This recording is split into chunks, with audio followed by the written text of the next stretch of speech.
once in my life, I'm actually going to use the mic stand. Give it up for Jefferson!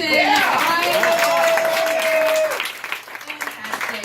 Well, I am Hannah Harkness, and when I was deciding which story I wanted to do today, I was sitting there going like, I've never really done a good story about one of my asshole ex-boyfriends.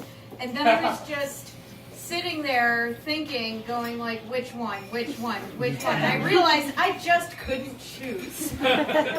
So this is going to be, this is an open letter to all of them, because as my generation is known for, we're really good at writing passive-aggressive open letters that the people never actually read. My generation's great at that. I just kind of wrote this as a letter to like a Voltron of all of my ex-boyfriends' worst personality traits. So, here it goes. Dear assholes. Hi there, it's me, Hannah. You should know me because I used to fucking date lots of you. Now don't get too defensive. I'm calling you an asshole with all of the love in my heart. I first fell in love with people like you because I'm the kind of person that likes one-on-one friendships, and I'm kind of a jerk. You were always standing alone outside the party, smoking, not giving a fuck, with an aura of mystery. But then I found out later that it was because you pissed everybody off at the party. And you didn't give a fuck because you're a sociopath.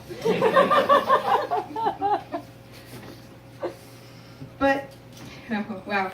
But that didn't matter, because I was a little teenage goth chick who watched Queen of the Damned too many times.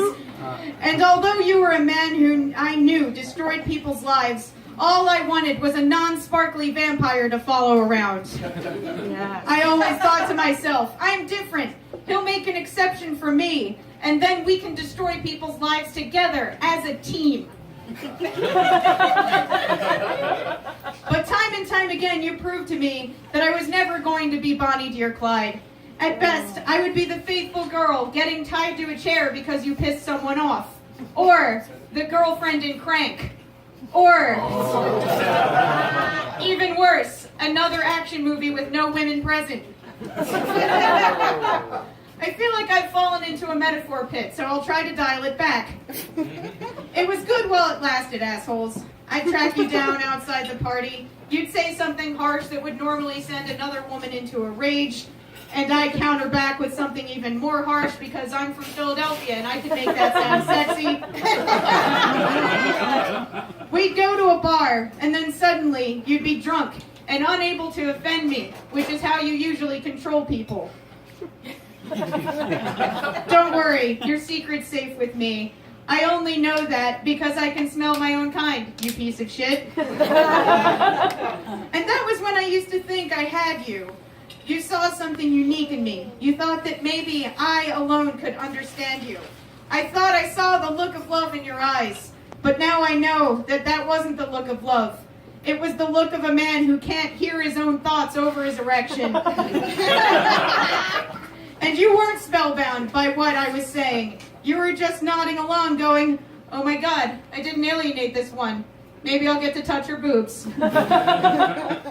And then we'd have sex. Violent, angry, consensually abusive sex. It's the only reason I don't regret being involved with you, assholes. Yes, you did me emotional damage, but I'm a goth chick, and say what you want. Nothing in this world can compare to the feeling of a man taking all of his anger and hatred at the world and just rubbing it all over your body and repeatedly into your vagina. And nothing is more satisfying than watching the same man cry afterwards because holy shit, Hannah, how are you still walking like that? Not my first rodeo, asshole.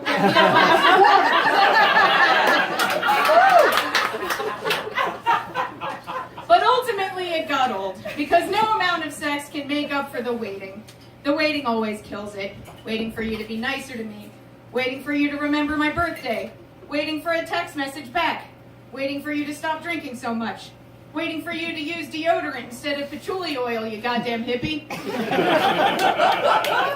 Waiting for you to stop ruining my friendships. Waiting for you to prioritize me over your friends. waiting for you to give me back $10, goddammit. And most importantly, waiting for you to get a job. Why can't you assholes ever get a job? Why can't you ever keep a job?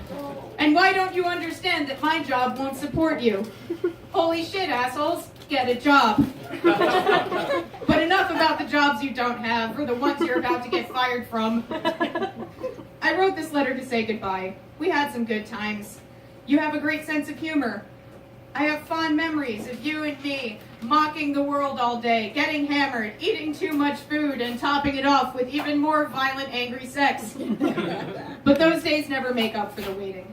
And while it gives me an ego boost to know that I'm a beast tamer and I can always win even the biggest asshole over temporarily, I know that I deserve better than a man that uses and takes advantage of the only people with the strength to forgive him.